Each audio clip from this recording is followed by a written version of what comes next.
매일의 건강습관 봄빛 건강 시작합니다. 올리브유 공복 한 스푼 매일 드시는 분들 계시죠? 지금 당장 멈추셔야 합니다. 오늘은 올리브유를 둘러싼 혼란스러운 정보들을 정리해 드리려고 합니다. 무엇이 진실이고 무엇이 거짓인지 하나씩 파헤쳐 보겠습니다. 올리브유가 혈관을 청소한다던데 저도 먹어야 할까요? 아침마다 한 스푼씩 마시면 콜레스테롤이 떨어진다던데요? 많은 분들이 이렇게 궁금해 하십니다. 실제로 69세 김순희 어르신은 3년간 매일 아침 공복에 올리브유를 드셨습니다. TV 건강 프로그램에서 본 대로 매일 아침 일어나자마자 올리브유 한 스푼을 입에 넣고 꿀꺽 삼키셨습니다. 비싼 이탈리아산 엑스트라 버진 올리브유를 한 병에 3만 원씩 주고 사서 드셨죠. 이거 먹으면 혈관이 깨끗해진다잖아. 콜레스테롤도 떨어진다고 하고. 김순애 어르신은 매일 아침 올리브유를 드시면서 점점 더 건강해지고 있을 거라고 믿으셨습니다. 3년이 지났습니다. 건강검진 결과를 받아보신 김순희 어르신은 깜짝 놀라셨습니다. 콜레스테롤 수치가 전혀 변하지 않았습니다. 콜레스테롤은 3년 전이나 지금이나 240으로 똑같았습니다. 더 속상한 건 소화불량이 생긴 겁니다. 아침마다 속이 더부룩하고 트림이 나왔습니다. 가끔은 설사도 했습니다. 왜일까요? 올리브유에 대한 정보가 제각각입니다. 어디선 좋다고 하고 어디선 또 나쁘다고 합니다. 그러니 더 헷갈리실 수밖에 없습니다. 도대체 무엇이 진짜일까요? 오늘은 올리브유의 진실과 거짓을 명확히 구분해 드리겠습니다. 거짓 3가지, 진실 3가지, 그리고 올바른 섭취법까지. 끝까지 들으시면 올리브유에 대한 모든 의문이 해결됩니다. 김순애 어르신만의 이야기가 아닙니다. 실제로 많은 분들이 올리브유를 매일 드시지만 기대했던 효과를 전혀 못 보고 계십니다. 심지어 부작용을 겪는 분들도 계십니다. 왜 이런 일이 벌어질까요? 올리브유를 둘러싼 정보가 왜 이렇게 혼란스러울까요? 첫째, 과장 광고 때문입니다. 기적의 기름, 혈관 청소부, 콜레스테롤을 녹이는 만능 오일. 이런 표현들 많이 보셨죠? 홈쇼핑 채널, 인터넷 광고, 유튜브에도 넘쳐납니다. 지중해 지역 사람들은 심장병이 적습니다. 그래서 올리브유만 먹으면 여러분도 건강해진다고 광고합니다. 둘째, 불안을 조장하는 마케팅. 의사들이 절대 말하지 않는 올리브유의 진짜 효능입니다. 제약회사가 숨기고 싶어하는 자연치료법입니다. 약 대신 올리브유만 먹으면 됩니다. 이런 광고들 보신 적 있으시죠? 올리브유가 엄청 좋은데 병원과 제약회사는 약을 팔아야 하니까 이걸 숨기고 있다고요. 그러면 이런 생각이 듭니다. 병원에서 비싼 약만 팔려고 좋은 걸 숨기는구나. 올리브유면 되는데 약을 먹을 필요 없겠네. 그래서 올리브유를 사게 됩니다. 하지만 말이 안 됩니다. 올리브유가 정말 병을 치료한다면 의사들이 당연히 추천하겠죠. 올리브유는 약도 아니고 그냥 음식입니다. 의사들이 숨길 이유가 전혀 없습니다. 이건 여러분의 불안한 마음을 이용해서 올리브유를 팔려는 상술일 뿐입니다. 셋째, 출처 불명 정보입니다. 연구에 따르면 올리브유가 콜레스테롤을 50이나 낮춘다고 합니다.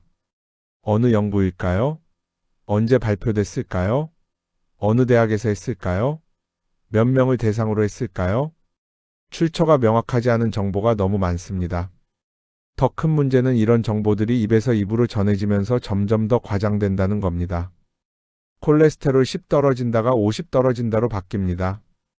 도움이 될 수 있다가 반드시 효과가 있다로 바뀝니다. 그래서 과학계에서 합의되고 검증된 연구기관에서 보고된 내용으로 진실과 거짓을 구분하겠습니다. 준비되셨나요? 먼저 많은 분들이 믿고 계시는 거짓 3가지부터 파헤쳐 보겠습니다. 먼저 첫 번째 거짓입니다. 공복에 올리브유 한 스푼을 마시면 혈관을 청소한다. 정말 많은 분들이 이 말을 믿고 계십니다. 매일 아침 일어나자마자 올리브유를 한 스푼씩 드십니다. 혈관 속 콜레스테롤을 녹여서 씻어낸다고 믿으시면서요. 과연 사실일까요? 결론부터 말씀드리면 거짓입니다. 첫째, 과학적 근거가 없습니다. 공복에 올리브유를 먹으면 흡수율이 높다는 연구는 존재하지 않습니다. 어느 대학에서도 어느 연구기관에서도 이런 결과를 발표한 적이 없습니다. 그냥 누군가 지어낸 이야기입니다. 그게 입에서 입으로 전해지면서 마치 사실인 것처럼 퍼진 겁니다. 둘째, 혈관 청소는 비과학적 상상입니다. 혈관 청소라는 표현 많이 들어보셨죠? 올리브유가 혈관 속으로 들어가서 콜레스테롤을 닦아낸다. 마치 세제가 기름때를 녹이듯이? 말도 안 됩니다. 우리 몸은 세탁기가 아닙니다. 올리브유가 혈관 속을 돌아다니면서 콜레스테롤을 쫓아내는 일은 일어나지 않습니다. 존스 홉킨스 의과대학 연구에 따르면 올리브유가 콜레스테롤에 미치는 영향은 간접적입니다. 간이 콜레스테롤을 만드는 양을 조금 줄여주는 정도이지 혈관을 직접 청소하는 건 아닙니다. 셋째, 오히려 위험할 수 있습니다. 순수한 기름을 공복에 마시면 어떻게 될까요? 위가 깜짝 놀랍니다. 갑자기 기름 덩어리가 들어오니까요. 위는 소화액을 급하게 분비하고 위벽도 자극을 받습니다. 췌장도 마찬가지입니다. 기름을 소화시키려고 췌장액을 더 많이 만들어야 하거든요.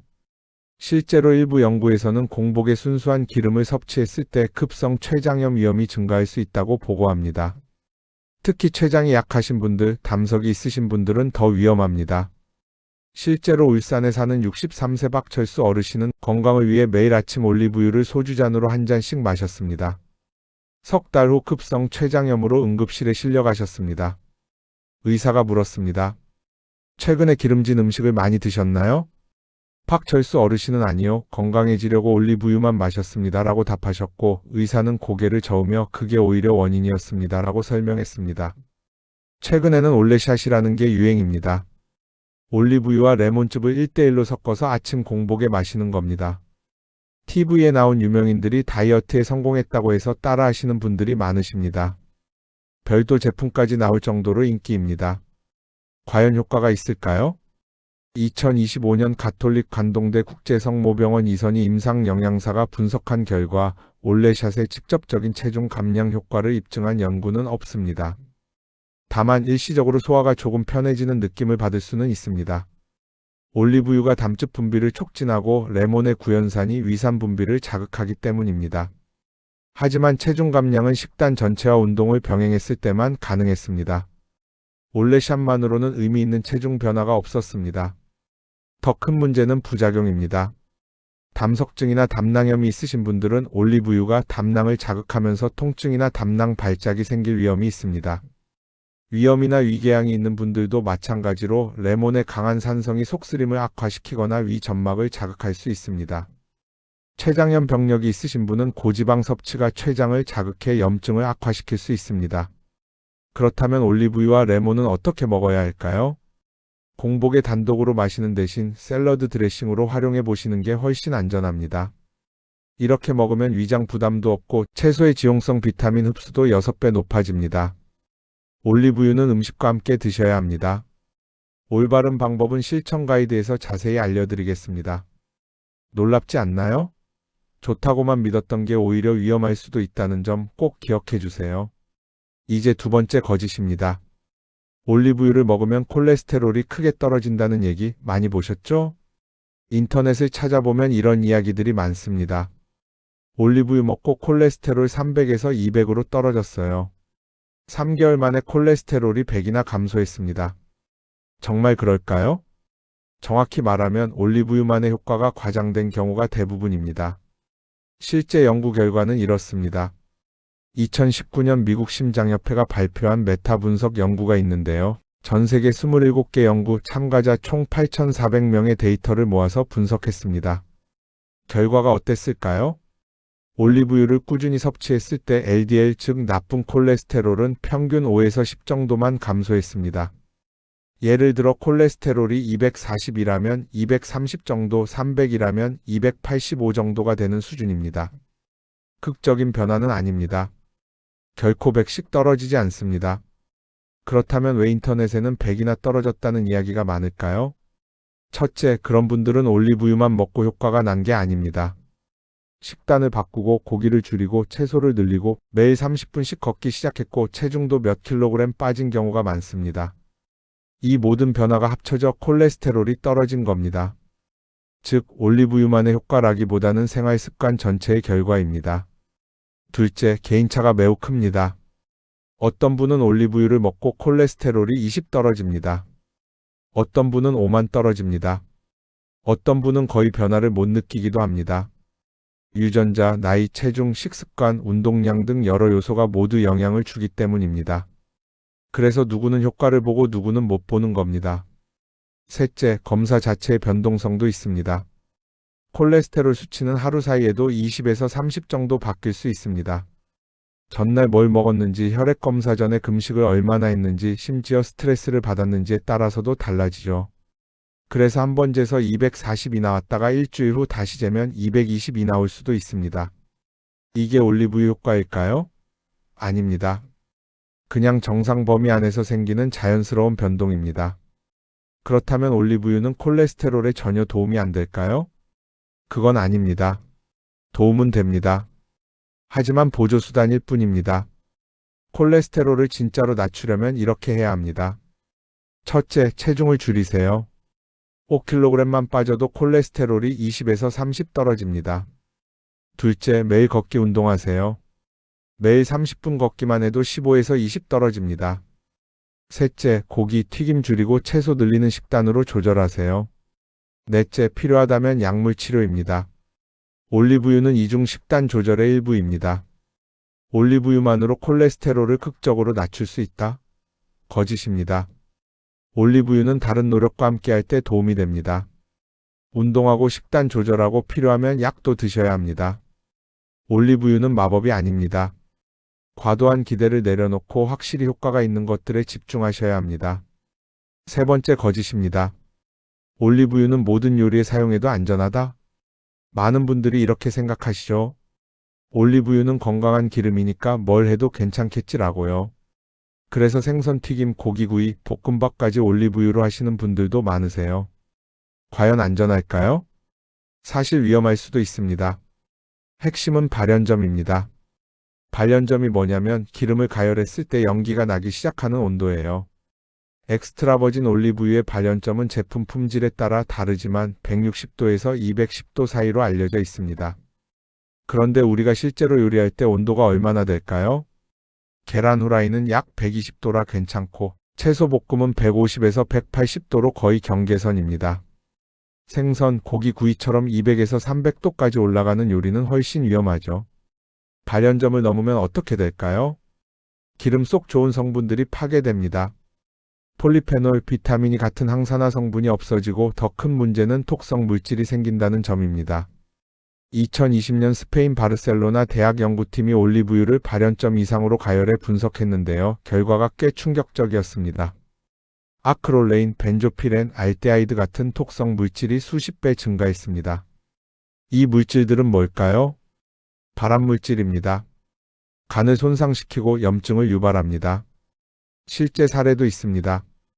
72세 이경자 어르신은 건강을 위해 매 끼니 올리브유로 요리를 하셨어요.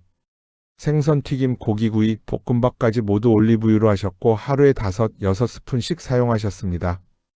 건강에 좋은 영향이 있었을까요? 안타깝게도 그렇지 않았습니다. 6개월 뒤 건강검진 결과 지방간 초기 단계가 나왔습니다. 이경자 어르신은 이해가 안 됐습니다. 나쁜 기름은 안 쓰고 건강에 좋다는 올리브유만 썼는데요. 검진 담당 의사 선생님이 이렇게 설명했습니다. 올리브유도 기름이기 때문에 하루 5스푼 이상이면 간에 부담이 되고 고온 조리를 하면 기름이 산화되어 간 건강에 더 나쁘다는 점입니다. 이경자 어르신은 두 가지 실수를 동시에 한 겁니다. 그렇다면 올리브유는 어떻게 사용해야 할까요? 첫째, 가열하지 않고 적정량만 쓰는 게 가장 좋습니다. 하루 1스푼에서 2스푼이면 충분합니다. 샐러드 드레싱으로 빵에 찍어서 나물 무침에 섞어서 이렇게 날 것으로 먹으면 영양소가 100% 보존됩니다. 둘째, 꼭 조리해야 한다면 약불에서만 사용하세요. 계란 후라이나 채소 볶음 정도는 괜찮습니다. 중불 이상 올리면 위험합니다. 프라이팬에 연기가 나기 시작하면 즉시 불을 끄세요. 이미 발연점을 넘은 겁니다. 셋째, 생선, 고기처럼 고온 조리가 필요한 음식은 발연점이 높은 카놀라유, 포도씨유, 아보카도유를 쓰는 게 더 안전합니다. 올리브유는 좋은 기름이지만 만능은 아닙니다. 온도에 따라 쓰는 방법이 달라야 합니다. 여기까지 따라오셨나요? 지금까지 거짓 3가지를 말씀드렸습니다. 이제 진짜 효과를 말씀드려야 하는데요. 그 전에 이런 질문부터 답하겠습니다. 한국 사람은 생선 많이 먹잖아요. 오메가3도 충분히 섭취하고 있고요. 그럼 올리브유까지 먹을 필요 있나요? 좋은 질문입니다. 생선과 올리브유는 역할이 다릅니다. 생선에 많은 오메가3는 혈관 건강에 좋습니다. 혈액을 맑게 하고 염증을 줄입니다. 올리브유에 많은 오메가9 있는 세포막 건강에 좋습니다. 세포를 부드럽게 만들고 영양소 흡수를 돕습니다. 역할이 다르니까 둘 다 필요하지요. 게다가 통계를 보면 60대 이상 어르신들이 생각보다 생선을 많이 안 드십니다. 권장량은 주 2에서 3회인데 실제로는 주 1.5회 정도만 드십니다. 그러니 생선도 드시고 올리브유도 드세요. 상호보완적입니다. 이제 진짜 과학적으로 입증된 올리브유의 효과를 말씀드리겠습니다. 먼저 첫 번째 진실입니다. 올리브유는 세포막을 더 건강하게 만들어줍니다. 세포막이 뭘까요? 우리 몸은 60조개가 넘는 세포로 이루어져 있고 각 세포는 아주 얇은 막으로 둘러싸여 있는데요. 이 막이 바로 지방 기름 성분으로 이루어진 세포막입니다. 세포막은 왜 중요할까요? 세포막을 집의 문이라고 생각해 보시면 이해가 훨씬 쉬우실 거예요. 영양소가 들어오고 노폐물이 나가는 통로입니다. 문이 녹슬면 어떻게 될까요? 잘 열리지 않습니다. 영양소가 들어가기 힘들고 노폐물이 쌓입니다. 세포막도 마찬가지입니다. 세포막이 딱딱해지면 영양소 교환이 어려워집니다. 세포가 제대로 기능하지 못합니다. 이런 상태가 오래되면 결국 노화로 이어지는 거고요. 올리브유는 어떻게 도움이 될까요? 올리브유에는 올레산이라는 불포화 지방이 풍부합니다. 이 불포화 지방이 세포막을 더 부드럽고 유연하게 만들어줍니다. 세포막이 유연해야 세포가 건강하게 작동하니까요. 비유로 설명하면 이렇습니다. 세포막은 집의 문이고 그 문을 움직이게 해주는 경첩에 기름칠을 해주는 게 바로 불포화 지방이라고 보시면 됩니다. 포화 지방이 많으면 문이 딱딱한 나무 문처럼 뻑뻑해지고 불포화 지방이 많으면 잘 관리된 문처럼 부드럽게 열리고 닫히는 거죠. 올리브유는 여기서 경첩에 발라주는 기름 같은 역할을 한다고 보시면 됩니다. 연구 결과는 어떨까요? 실험이나 임상 연구를 보면 불포화 지방이 많은 음식이나 올리브유를 먹었을 때 세포막이 더 건강해지고 세포도 더 잘 작동한다는 결과들이 있습니다. 다만 세포막 유연성이 얼마나 좋아졌다를 정확한 수치로 말하기는 어려워서 좋아지는 경향이 있다 정도로 말씀드리는 게 가장 솔직한 표현이에요. 세포막이 부드러워지면 뭐가 좋을까요? 특히 뇌세포에 중요합니다. 뇌세포는 빠른 신호 전달을 위해 매우 유연한 세포막이 필요합니다. 세포막이 딱딱해지면 신호 전달 속도가 느려집니다. 그 결과로 기억력이 떨어지거나 판단력이 흐려지고 반응 속도도 둔해질 수 있습니다. 올리브유를 포함한 건강한 식단을 꾸준히 유지하면 이런 뇌세포막이 부드러워지고 신호 전달도 좀 더 원활해지는 방향으로 도움이 될 수 있어요. 2019년 하버드 의대 연구팀이 10년간 추적 조사를 했습니다. 60세 이상 노인 5,800명을 오래 따라가 본 연구였는데요. 올리브유를 매일 섭취한 그룹은 인지기능 저하 속도가 30% 느렸습니다. 단 여기서 중요한 점이 있습니다. 이건 올리브유만의 기적이 아니라 지중해식 식단 전체의 효과라는 점이에요. 이 연구 참가자들은 지중해식 식단을 먹었습니다. 올리브유뿐 아니라 채소, 생선, 견과류를 함께 먹었습니다. 그래서 올리브유만으로 치매를 예방할 수 있다? 이건 과장입니다. 올리브유가 포함된 건강한 식단이 뇌 건강에 도움이 될 수 있다 정도가 과학적으로 정직한 표현입니다. 정리하면 올리브유는 세포막을 유연하게 유지하는 데 도움을 주고 그 과정에서 뇌세포 건강에도 긍정적인 영향을 줄 수 있습니다. 이게 올리브유의 첫 번째 진짜 효과입니다. 다음 두 번째 진실입니다. 올리브유는 항산화 효과가 있습니다. 항산화가 뭘까요? 산화를 막는다는 뜻입니다. 그럼 산화는 뭘까요? 쉽게 말하면 녹이 쓰는 과정이에요. 사과를 반으로 잘라서 그냥 두면 갈색으로 변하죠? 그게 바로 산화입니다. 쇠붙이를 한동안 방치해두면 겉이 갈색으로 부식되면서 녹이 슬죠. 이것도 똑같은 산화 과정이에요. 이런 일이 우리 몸 안에서도 조용히 일어나고 있습니다. 몸속에서는 활성산소라는 물질이 세포를 계속 자극하고 공격합니다. 이때 세포가 조금씩 상처를 입고 망가지는 걸 쉽게 표현해서 몸속이 녹슨다라고 생각하시면 됩니다. 몸속 녹이 쌓이면 어떻게 될까요? 노화가 빨라지고 피부에 주름이 생깁니다. 혈관은 딱딱해지기 쉬워집니다. 여기에 염증이 자주 생기고 암 위험도 높아집니다. 이때 중요한 역할을 하는 게 바로 항산화 물질입니다. 항산화 물질은 인옥을 막아주고 손상 속도를 늦춰주는 역할을 합니다. 올리브유에는 어떤 항산화 물질이 있을까요? 답은 폴리페놀입니다. 폴리페놀은 식물이 자신을 보호하기 위해 만드는 일종의 방어 물질이고 올리브 열매에 특히 풍부합니다. 그 중에서도 가공을 최소화한 엑스트라버진 올리브유에 훨씬 더 많습니다. 엑스트라버진 올리브유는 폴리페놀이 100mg에서 300mg 들어있습니다. 일반 식용유는 얼마나 들어있을까요? 거의 없습니다. 0에 가깝습니다.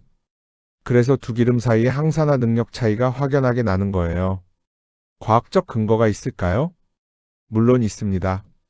유럽에서 진행된 여러 임상 연구들을 보면 폴리페놀이 풍부한 엑스트라버진 올리브유를 꾸준히 섭취했을 때 CRP 같은 염증 지표가 의미 있게 감소했다는 결과들이 있어요. 연구마다 수치는 조금씩 다르지만 전반적으로 염증 수치가 줄어드는 경향을 보였습니다. 염증이 왜 문제일까요? 만성 염증은 각종 질병의 원인입니다. 심장병, 뇌졸중, 당뇨, 관절염, 심지어 암까지 만성 염증과 관련이 있습니다. 올리브유의 폴리페놀이 이 염증을 줄여줍니다. 단 여기서 중요한 점이 있습니다. 폴리페놀은 열에 약합니다. 올리브유를 높은 온도로 오래 가열하면 이 폴리페놀 성분이 점점 파괴되면서 항산화 효과가 거의 남지 않게 됩니다. 그래서 항산화 효과를 제대로 보려면 어떻게 해야 할까요? 가능하면 가열하지 말고 샐러드나 빵, 나물에 활용해 주시는 게 가장 좋습니다. 이렇게 날 것으로 먹으면 폴리페놀이 100% 보존됩니다. 볶음 요리에 쓰면 약불로 160도 이하로 유지하세요. 튀김이나 구이에는 폴리페놀 효과를 기대하지 마세요. 이미 상당 부분 파괴됐습니다. 그렇다면 어떤 올리브유를 사야 할까요? 폴리페놀이 성분이 살아있도록 열매를 잘 걸러낸 엑스트라버진 올리브유를 사세요. 일반 올리브유는 정제 과정에서 폴리페놀이 대부분 제거되기 때문에 장점을 기대하기 어렵습니다. 정리하면 염증을 줄이는 폴리페놀의 효과를 제대로 얻으려면 엑스트라버진 올리브유를 생으로 드시거나 약불에서 사용해야 합니다. 이게 올리브유의 두 번째 진짜 효과입니다. 이제 세 번째 진실입니다. 올리브유는 혈당 조절에도 도움을 줄 수 있습니다. 많은 분들이 나는 당뇨가 아니니까 혈당은 신경 안 써도 된다고 생각하시는데요. 사실 혈당 관리는 50대 이후라면 누구에게나 중요한 문제예요. 혈당은 신경 안 써도 된다고 생각하시는데요. 우리는 식사를 하면 혈당이 자연스럽게 올라갑니다.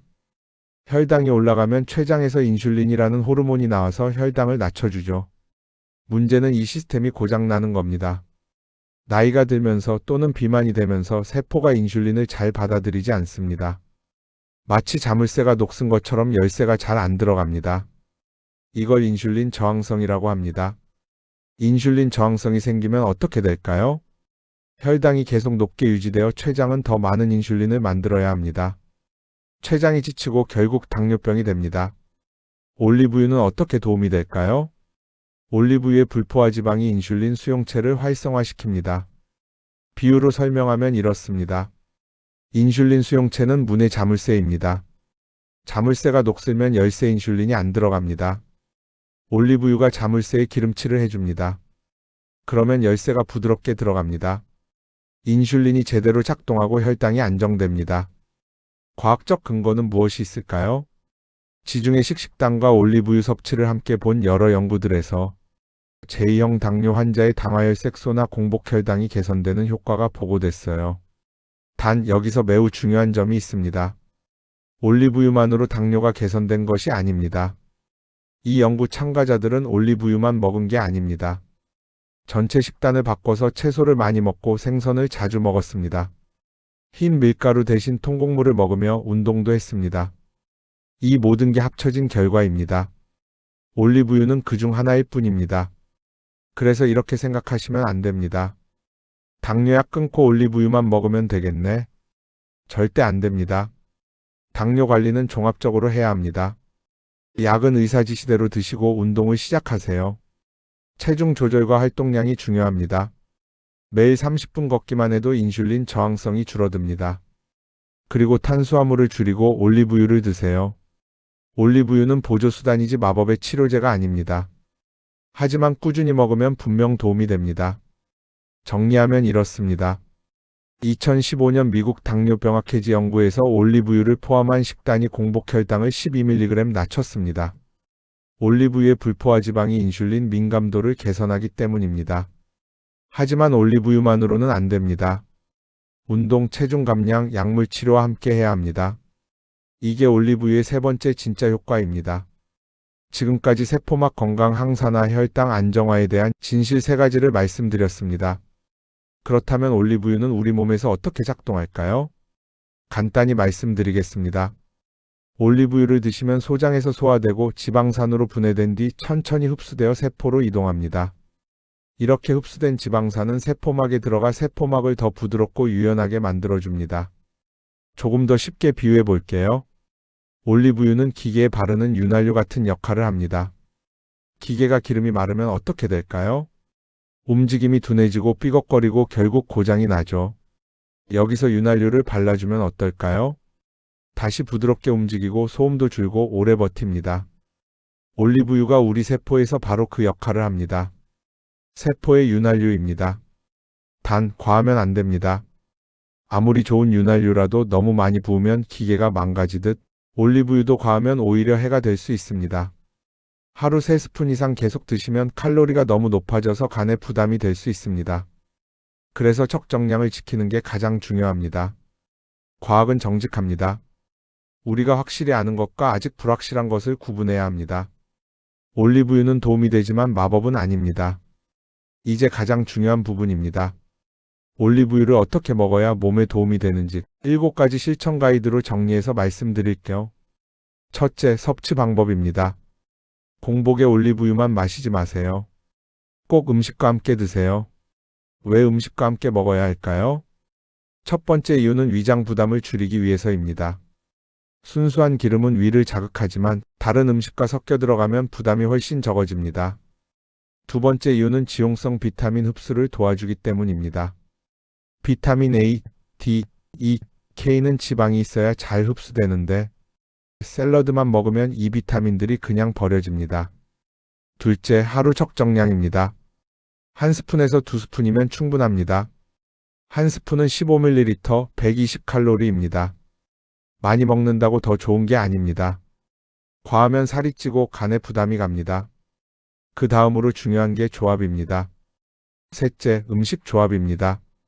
채소와 올리브유를 함께 드세요. 토마토, 당근, 시금치, 고구마 같은 채소에는 지용성 비타민이 많이 들어있는데요. 올리브유와 함께 드시면 흡수율이 3배에서 6배까지 높아집니다. 간단한 방법은 샐러드 드레싱입니다. 올리브유 1스푼, 레몬즙 1티스푼, 소금 약간, 후추를 약간 섞어서 뿌려 드셔보세요. 나물 무칠 때도 참기름과 반반 섞어서 사용하셔도 좋습니다. 한국식 나물에 아주 잘 어울립니다. 넷째, 보관법입니다. 올리브유는 빛과 공기에 약하기 때문에 가능하면 어두운 곳에 실온에서 보관해주세요. 빛이 계속 닿으면 산패가 빨라집니다. 냉장고에 넣으면 굳어버려서 사용하기 불편합니다.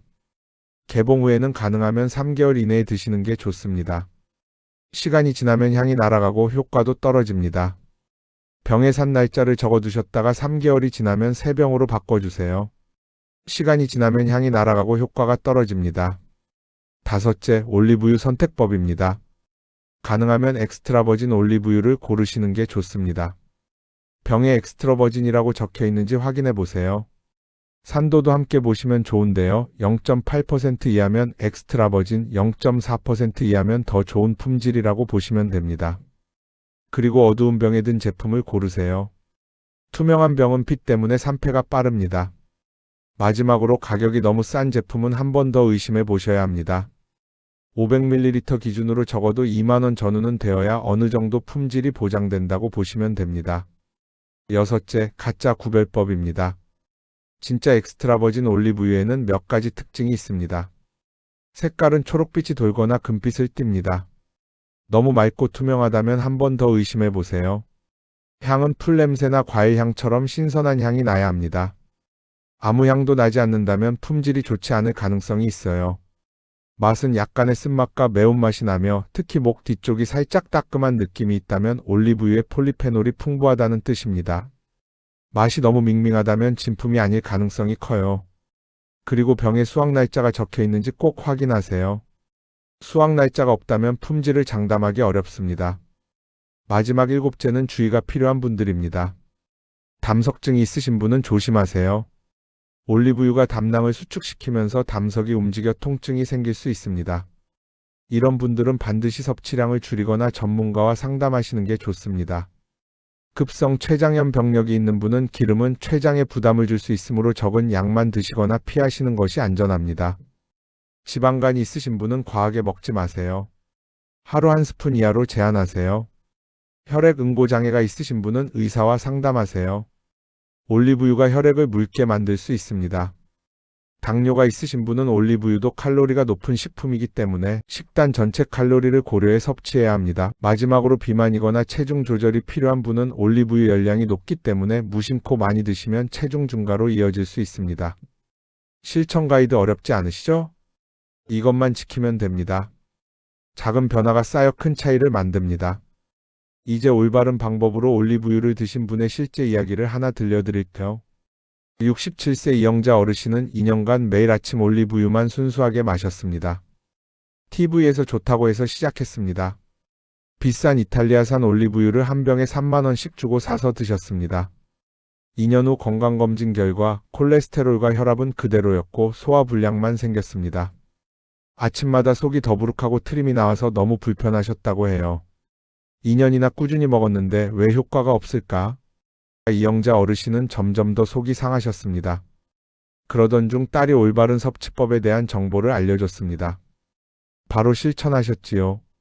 방울토마토, 양상추, 오이에 올리브유 한 스푼을 뿌려서 드셨습니다. 그리고 나물 무칠 때도 올리브유를 활용하였습니다. 운동도 잊지 않고 매일 30분씩 걸었습니다. 4주가 지났습니다. 먼저 소화불량이 사라지고 속이 편해졌습니다. 8주가 지난 뒤 혈압을 재봤더니 145에서 135로 내려가 있었습니다. 숫자로 보면 10 정도 떨어진 거죠. 12주가 지나 다시 건강검진을 했을 때는 콜레스테롤이 13 정도 줄어든 것으로 나왔습니다. 드라마틱한 변화는 아니지만 분명히 좋아지는 방향으로 움직인 겁니다. 이영자 어르신이 말씀하셨습니다. 2년 동안 잘못 먹고 있었네요. 방법이 중요하다는 걸 이제야 알았어요. 이제는 매일 샐러드 먹는 게 습관이 됐어요. 몸이 가벼워진 느낌이에요. 이 사례에서 우리가 꼭 기억해야 할 점이 있습니다. 내 몸에 안 맞을 수 있고 오히려 불편함을 줄 수도 있습니다. 그래서 음식과 함께 적정량을 나눠서 먹는 게 훨씬 좋습니다. 또 하나, 운동과 식습관 개선이 함께 가야 합니다.